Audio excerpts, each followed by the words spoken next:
There are foods that tell stories, foods that whisper about the past in ways that textbooks often forget. In kitchens across the American South during the Civil Rights era, meals weren't just about survival.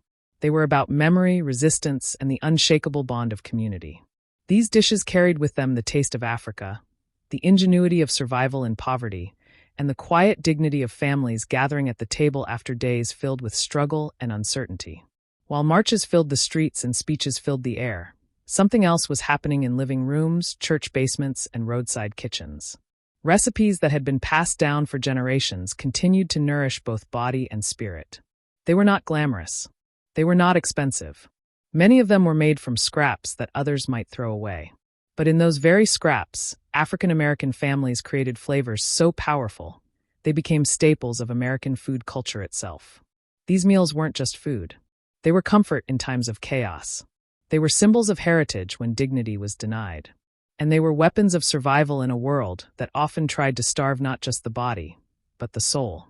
Today, many of these foods are forgotten, dismissed as poor man's meals, or overshadowed by modern convenience. Yet, they shaped a movement. They filled the stomachs of organizers, gave warmth after long marches, and reminded communities of their shared strength. So tonight, we open the kitchen door to the past. We'll revisit 25 forgotten soul foods that fueled the Civil Rights era. Dishes that nourished hope, strengthened families, and carried the story of a people determined to rise. Point 1. Collard greens with fatback. Bitter greens, slow-simmered with a salty strip of fatback, simple, humble, and unforgettable. Collard greens came to America with enslaved Africans, who recognized in them a plant similar to those they had once cooked back home. During the Civil Rights era, a pot of greens was almost always on the stove, seasoned with a piece of fatback or ham hock. It was cheap, filling, and nourishing.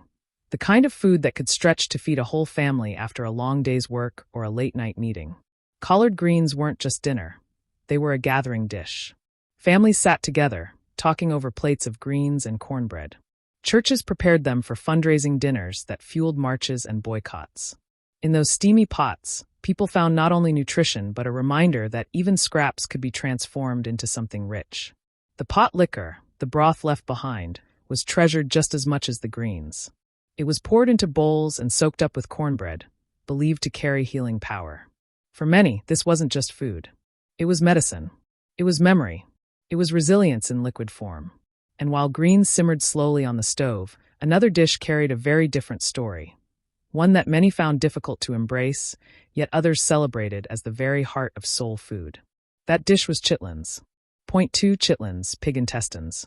The smell alone could fill a whole neighborhood, and for some, it was enough to walk away. But for others, chitlins weren't just food.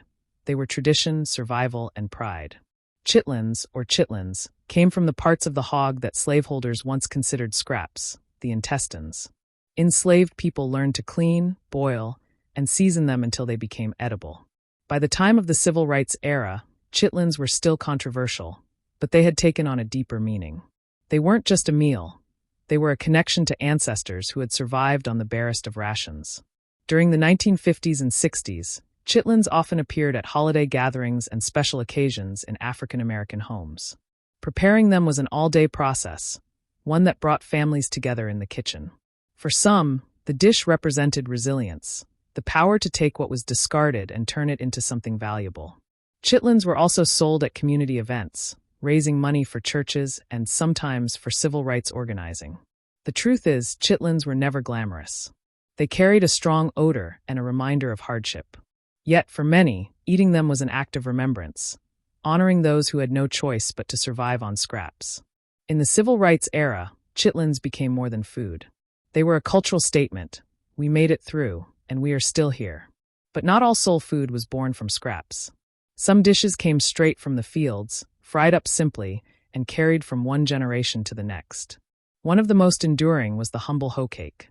Point 3. Hoe cakes, cornmeal pancakes. Golden and crisp at the edges, soft in the center. The hoe cake was more than a simple cornmeal cake. It was history fried in a skillet. Hoe cakes date back to the days of slavery, when cornmeal was often the only grain available. The name comes from the practice of cooking them on the flat side of a hoe or a flat iron over an open fire. By the Civil Rights era, hoe cakes had become a nostalgic staple. quick to prepare, affordable, and deeply tied to the memory of survival. During the 1950s and 60s, hoe cakes were often served at breakfast or as a side to greens and beans. They symbolized making do with little, yet producing something that felt warm and complete. For activists on the road, or for families gathering after long workdays, hoe cakes were cheap fuel that reminded everyone of the resourcefulness of those who came before. There was something powerful about the name itself. What began as food cooked on a tool of forced labor became, by the civil rights era, a comfort food, a reminder of struggle turned into nourishment. In every crispy bite, there was survival, dignity, and a quiet defiance. And if hoe cakes were about turning grain into gold, another dish showed how even bones, the very scraps of an animal, could be turned into a meal fit for family and community. That dish was neck bones and rice. Point 4. Neck bones and rice. Neck bones and rice didn't look like much, just a few scraps of meat simmered until tender. But for many families, it tasted like home. Pork neck bones were among the cheapest cuts a butcher could offer. Enslaved people and later generations turned them into stew meat, simmering them with spices until every bit of flavor was drawn out. During the civil rights era, neck bones with rice became a regular dinner, stretching small amounts of meat to feed large families. In the 1950s and 60s, when money was tight and jobs were often scarce for African American families, neck bones and rice provided nourishment at a low cost. The dish carried a deeper meaning too. Proof that a community could take what others considered worthless and turn it into something that sustained both body and spirit. Families gathered around tables, filling bowls with rice soaked in rich broth, and felt the comfort of a full stomach. For some children of the civil rights era, neck bones and rice were the food of their childhood. It was a meal that carried them through nights of uncertainty, while their parents worked or marched for change. It wasn't about luxury, it was about survival, shared across the dinner table with love. And if neck bones were a symbol of thrift, there was another dish, hog maw, that pushed that resourcefulness even further, turning one of the least desired cuts of pork into a family favorite. Point 5. Hog maw, pig stomach. It may not sound appealing today, but for families in the South, hog maw, the pig's stomach, was once a treasured dish that told a story of making the most out of very little. During slavery and long after, African Americans were given the least desirable cuts of meat. The stomach of the hog, tough and overlooked, was cleaned, stuffed, and slow-cooked until it became hearty and flavorful. By the civil rights era, hog maw had become a dish passed down through generations, a link to both struggle and survival. Hog maw was often served during holidays, church gatherings, or family reunions. It symbolized ingenuity, the ability to transform something considered waste into something that could bring people together. Families would cook hog maw alongside greens or beans, stretching meals to feed everyone around the table. In many homes, its presence at special occasions carried the quiet message: we honor our past, and we honor the people who carried us here. For some, hog maw carried a bittersweet taste, a reminder of poverty and limited options. But for others, it was a dish of celebration, a food of pride, showing that love and effort could turn hardship into nourishment. It was soul food at its purest, humble, resourceful, and deeply meaningful. And while hog maw brought the flavor of thrift to special occasions, another staple was found in nearly every kitchen and every church basement: a pot of greens, simmering with love and seasoned with smoked meats. Point 6. Mustard and turnip greens. The aroma of greens simmering on the stove was more than just cooking. It was the scent of community, memory, and home. Greens, whether mustard or turnip, have long been central to African American cooking. Rooted in African food traditions and adapted in the American South, greens were often slow-cooked with bits of smoked meat like ham hocks or fatback. During the civil rights era, they were a constant presence, easy to grow, cheap to buy, and nourishing to the body. A pot of greens could feed many mouths. After Sunday church services, families gathered around tables where greens were always part of the spread. They were also a fixture at church suppers and community fundraisers, which often provided both financial support and food for those involved in marches and protests. To share greens was to share in fellowship and solidarity. The pot liquor, the flavorful broth left after cooking greens, was considered so rich in nutrients it was often given to children and elders for strength. More than just food, greens carried the legacy of survival, reminding families that even in lean times, they could find nourishment in the land and in one another. And while greens spoke to comfort and community, another dish carried echoes of Africa itself. A stew built around a single vegetable that became a cornerstone of soul food: okra. Point 7. Okra stew. Slimy to some, beloved to others, okra stew was more than just a vegetable dish. It was a taste of Africa carried across an ocean and into the kitchens of the civil rights era. Okra was brought to America by enslaved Africans, who recognized its familiar texture and flavor from home. Stewed with tomatoes, onions, and sometimes bits of smoked meat, okra became a staple in Southern kitchens. By the 1950s and 60s, it was not just a meal but a cultural connection, a dish that kept African heritage alive in the midst of segregation and struggle. Okra stew was cheap, filling, and versatile. Families could stretch it over rice, making a small pot feed many mouths. It wasn't reserved for holidays or special gatherings. It was everyday soul food. And for many African Americans in the civil rights era, that taste of okra tied them to roots that no law or segregation could erase. In every simmering pot of okra stew was a reminder of resilience, of ancestors who refused to let their traditions die, even in the harshest conditions. Eating okra was, in its own quiet way, an act of resistance, proof that culture could survive and even thrive in the face of oppression. And while okra brought a taste of Africa, another humble dish carried the promise of hope and good fortune: black-eyed peas with cornbread. Point 8. Black-eyed peas with cornbread. A simple bowl of peas, a golden wedge of cornbread. Together they carried more than flavor. They carried hope. Black-eyed peas have long been tied to African traditions of luck and prosperity. After the Civil War, they became a symbol of survival, eaten during New Year's celebrations to ensure blessings in the year to come.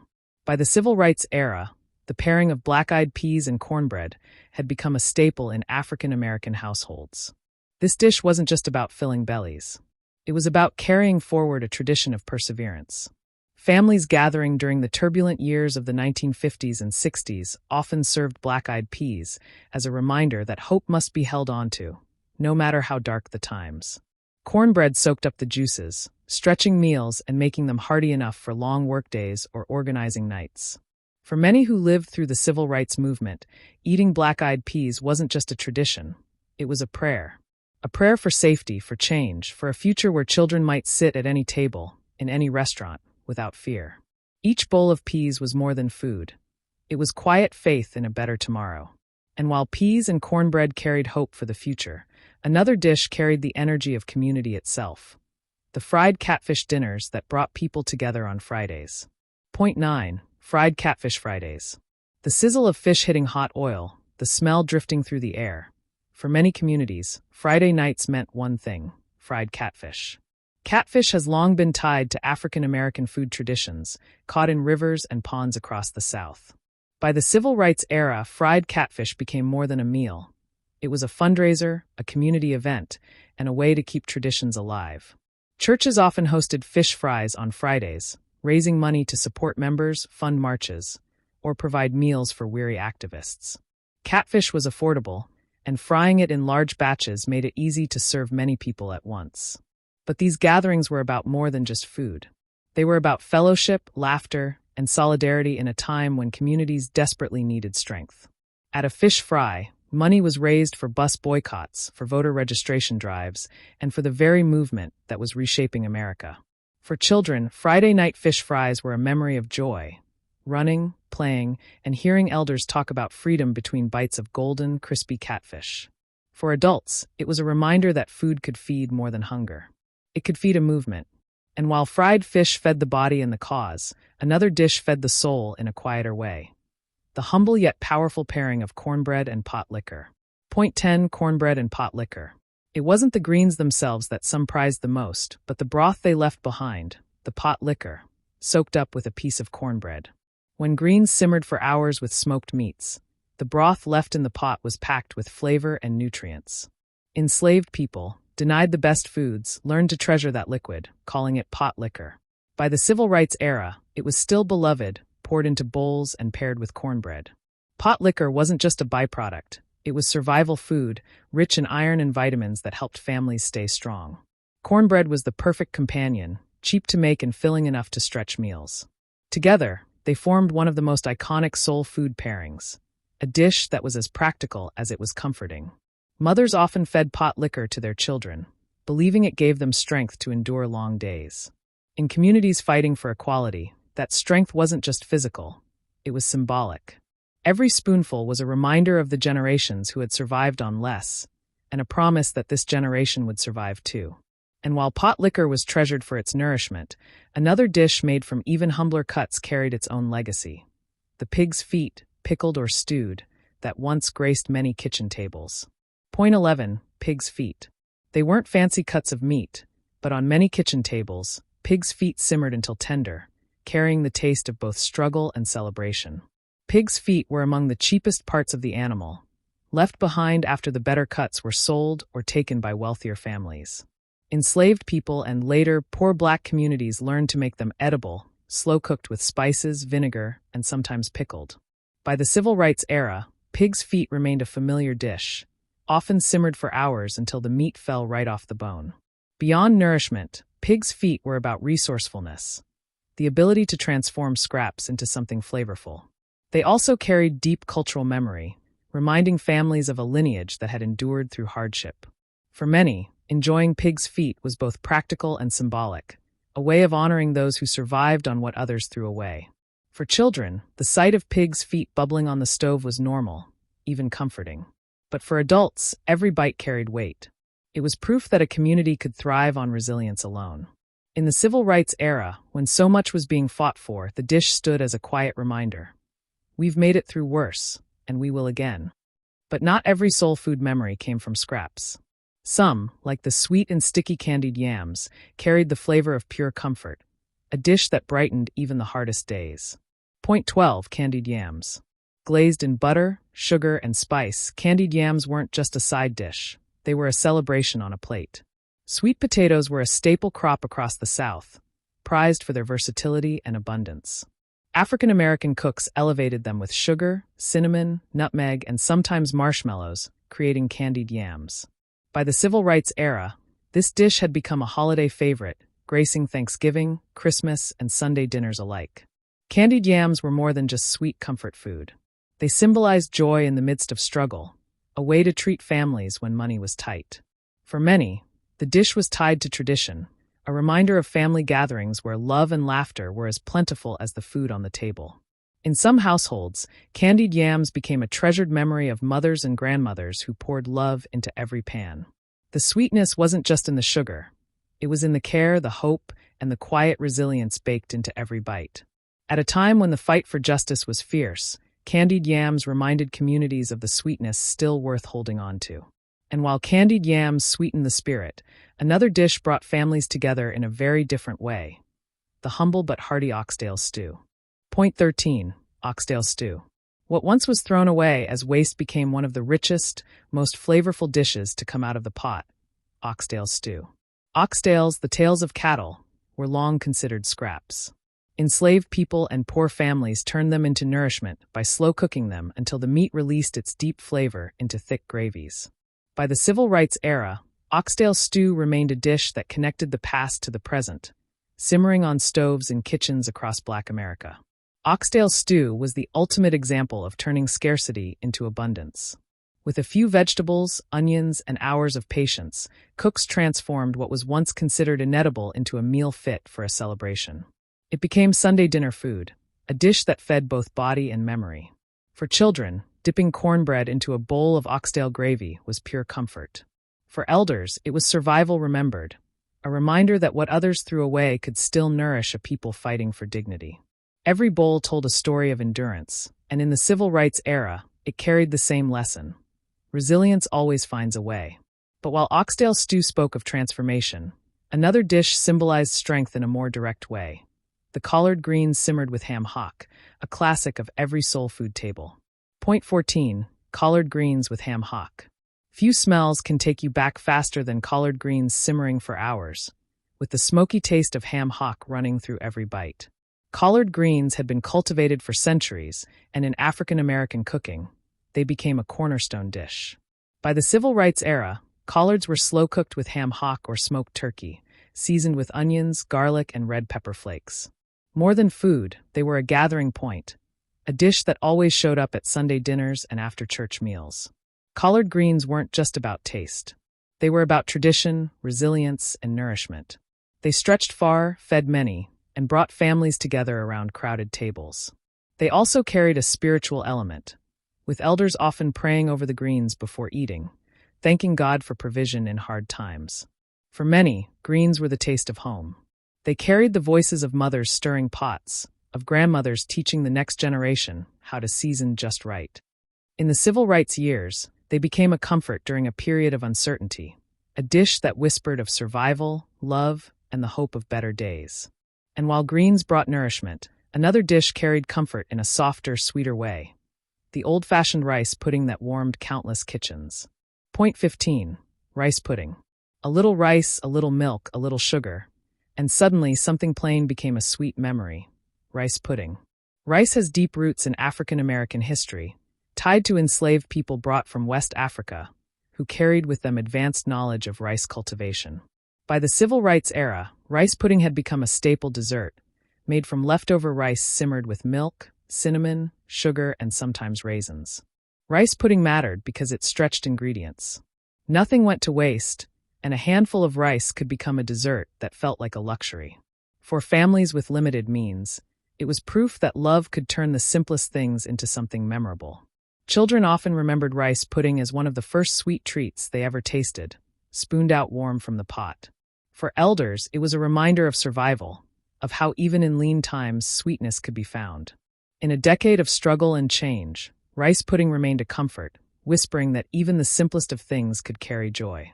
And while rice pudding sweetened the end of many meals, another dish filled with spice and heartiness brought warmth to countless tables: red beans and rice.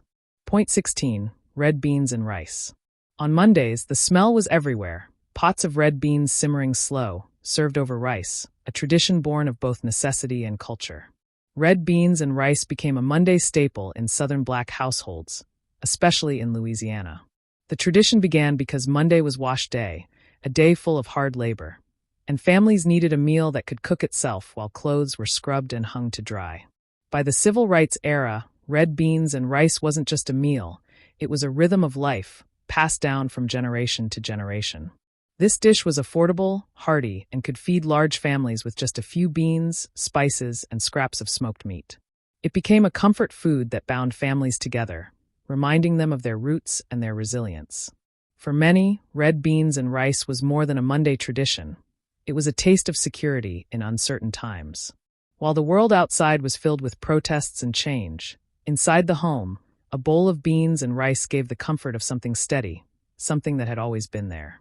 And while red beans and rice marked the start of the week, another dish symbolized good fortune and hope, especially on New Year's Day: Hoppin' John. Point 17. Hoppin' John. One dish promised not just a full belly, but a little luck: Hoppin' John. Hoppin' John is a low-country classic, made from black-eyed peas, rice, and smoked pork. The dish has West African roots, carried to the Americas through enslaved people. By the mid-20th century, it had become a tradition on New Year's Day, with families believing that eating Hoppin' John brought wealth and prosperity for the year ahead. In the civil rights era, when economic struggles weighed heavily on Black families, Hoppin' John was more than superstition. It was hope on a plate, a ritual that said better days were possible. It also tied families to their African heritage, quietly resisting the erasure of culture through food. Children may not have understood the superstition, but they knew the feeling of hope around the table when bowls of Hoppin' John were served.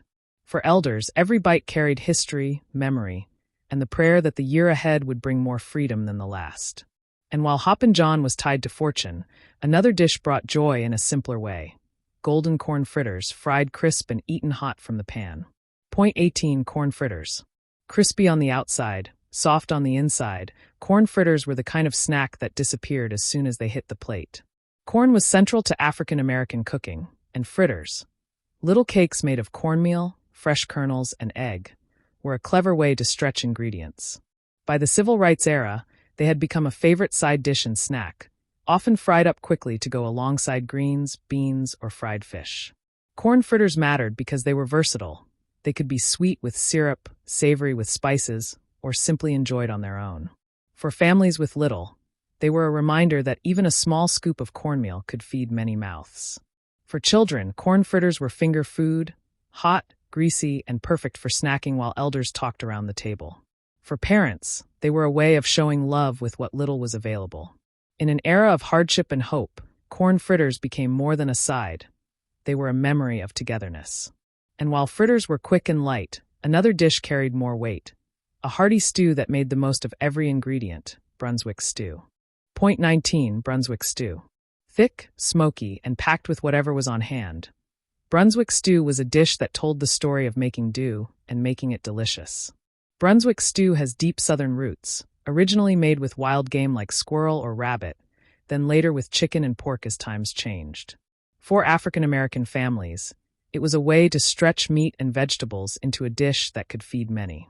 By the Civil Rights era, it was a favorite at church picnics, family reunions, and community gatherings. This stew was a symbol of resourcefulness and community. A single pot could hold beans, corn, tomatoes, and any leftover meats, feeding dozens of people. In movements where marches and meetings demanded strength, Brunswick stew became both sustenance and a reminder of unity. For many, the smell of Brunswick stew simmering outdoors was tied to memories of laughter, music, and community gatherings. In hard times, it was more than just food. It was fellowship, reminding everyone that even when life gave you scraps, together you could make something worth savoring. But while Brunswick stew filled bellies with warmth, another dish sweetened hearts in a way only tradition could. The soul food classic sweet potato pie. Point 20, sweet potato pie. One slice of sweet potato pie could do more than satisfy a sweet tooth. It could take you home. Sweet potato pie has its roots in African cooking, where yams were a staple. Enslaved people adapted the dish with sweet potatoes in America, creating what became a beloved Southern dessert. By the Civil Rights era, it was the crown jewel of Sunday dinners and holidays, rivaling even pumpkin pie in many households. Sweet potato pie wasn't just dessert, it was identity. It represented family heritage and cultural pride, a dish passed down through generations with each cook adding their own touch of spice, sweetness, and love. For children, sneaking a warm slice from the cooling rack was one of life's small joys. For elders, the pie represented tradition kept alive through hardship. In times when families faced uncertainty, the sweetness of that pie was a reminder that joy, too, could be preserved and shared. And while sweet potato pie spoke of joy, another dish was about endurance, a simple bowl of black-eyed peas that carried centuries of meaning. Point 21, black-eyed peas. They may look small and humble, but black-eyed peas carried a weight of history, hope, and survival. Black-eyed peas came to America from West Africa, brought by enslaved people who carried both the crop and the knowledge of how to grow it. For centuries, they were a vital food source in Black communities, sustaining families through lean times. By the Civil Rights era, black-eyed peas remained central, often paired with rice, greens, or cornbread. Eating black-eyed peas wasn't just about nutrition, it was about tradition and symbolism. They were tied to prosperity and luck, especially on New Year's Day, but they also symbolized resilience, a food that had carried generations through hard times. For many, a bowl of black-eyed peas was a reminder of both the pain of the past and the strength it took to survive it. Every spoonful carried echoes of ancestors who had endured unimaginable trials. In the fight for equality, they stood as a quiet but powerful reminder. Survival is victory. And while black-eyed peas spoke of resilience, another dish brought joy in a golden, sticky way, the molasses cookies that sweetened many kitchens. Point 22, molasses cookies. Soft, chewy, and spiced just right. Molasses cookies weren't just a treat, they were a memory baked into every bite. Molasses was one of the most affordable sweeteners available to African American families in the early 20th century. Out of necessity, it became the backbone of many desserts. By the Civil Rights era, molasses cookies were a staple. Flavored with ginger, cinnamon, and nutmeg, they carried warmth into kitchens across the South. These cookies were a small luxury in times when luxuries were few. A jar of molasses could stretch for weeks, allowing families to sweeten breads, porridges, and cookies that children eagerly awaited. They weren't just food, they were love, wrapped in sugar and spice. For many, the memory of molasses cookies cooling on a windowsill isn't just about taste. It's about mothers and grandmothers offering comfort in difficult times. During an era of struggle, these simple cookies reminded families that sweetness could still be found, even when the world outside seemed bitter. And while cookies offered sweetness, another dish brought comfort in a very different way. Ham with red-eye gravy, a savory staple born from thrift. Point 23, ham and red-eye gravy. A little ham, a splash of coffee, and suddenly you had a gravy unlike anything else, sharp, smoky, and unforgettable. Red-eye gravy was born out of resourcefulness. After frying ham, cooks would deglaze the pan with leftover coffee, creating a thin but flavorful sauce. By the Civil Rights era, it was a common breakfast dish in black households, poured over grits, biscuits, or rice. This dish reflected the ingenuity of making the most out of what was available. Nothing was wasted, not even yesterday's coffee. It also became a signature flavor of the South, a reminder that soul food was about creativity as much as it was about survival. For many families, the taste of red-eye gravy meant mornings filled with the sound of sizzling pans, the smell of coffee, and the laughter of loved ones before another long day of work. In an era defined by struggle and perseverance, this dish whispered a simple truth. Even scraps could become something extraordinary. And while ham and red-eye gravy reflected thrift, another dish spoke of celebration. The cracklin' cornbread that brought texture, crunch, and pride to the table. Point 24, cracklin' cornbread. One bite of cracklin' cornbread, with its crispy edges and savory crunch, could transport you straight back to a Sunday dinner table. Cornbread was already a staple, but adding cracklins, crispy bits of pork skin or fat, transformed it into something richer and more indulgent. By the Civil Rights era, cracklin' cornbread was a special dish, baked in cast-iron skillets and served hot alongside greens, beans, and stews. Cracklin' cornbread reflected the creativity of soul food cooking. Nothing went to waste. Even the smallest scraps of pork could turn a simple bread into something extraordinary. It became a dish of pride, shared at family gatherings and community events. For children, it was the crunchy surprise hidden inside the bread. For adults, it was a reminder of the joy found in simple things. In a time of hardship and hope, cracklin' cornbread stood as a symbol of turning little into much, scraps into sustenance, and ordinary meals into memories. And as we close in on the final dish of our journey, it's only fitting we end with one of the sweetest legacies of all, the humble peach cobbler. Point 25, peach cobbler. Golden crust, bubbling fruit, and the smell that could fill a whole neighborhood. Peach cobbler wasn't just dessert, it was joy baked in a pan. Peach cobbler grew out of southern kitchens, where fresh peaches were abundant in summer. African American families made cobblers with whatever fruit was in season, but peach was always the star. By the Civil Rights era, peach cobbler was the centerpiece of church gatherings, Sunday dinners, and holiday spreads. Peach cobbler mattered because it was more than food, it was fellowship. Served warm with a scoop of ice cream or a drizzle of cream, it carried with it the warmth of family, the spirit of celebration, and the sweetness of survival. It wasn't made every day, but when it was, it meant something special was happening. For many, peach cobbler is remembered not just for the taste, but for the love poured into it. A grandmother kneading dough by hand, peaches sliced fresh from the tree, laughter echoing in the kitchen. During an era of struggle and change, peach cobbler was a dish that reminded people of what they were fighting for: the right to gather, to celebrate, to taste sweetness freely. And as the last spoonful disappeared, what lingered wasn't just the flavor, but the memory of resilience, joy, and the deep roots of a community that refused to be forgotten. In every dish we've explored, from chitlins to peach cobbler, there's a story much larger than food. These weren't just recipes, they were acts of resilience, survival, and love. During the Civil Rights era, soul food nourished more than bodies. It sustained communities through some of the hardest fights of the 20th century. Each pot of greens, each slice of sweet potato pie, each bowl of beans and rice carried with it a history of endurance. These meals told the story of people who took scraps and turned them into feasts, who turned hunger into heritage, and who, in the face of struggle, still found room for sweetness. As we look back, it's clear food is memory, food is history, and food is resistance. And these forgotten dishes remind us of the strength and spirit that carried a movement forward. If you enjoyed this journey into the forgotten soul foods that fueled the Civil Rights era, don't forget to like this video, subscribe to our channel, and ring the bell so you never miss another story from the America we remember. Because history isn't just written in books. Sometimes it's simmering in a pot, served on a plate, and passed down at the family table.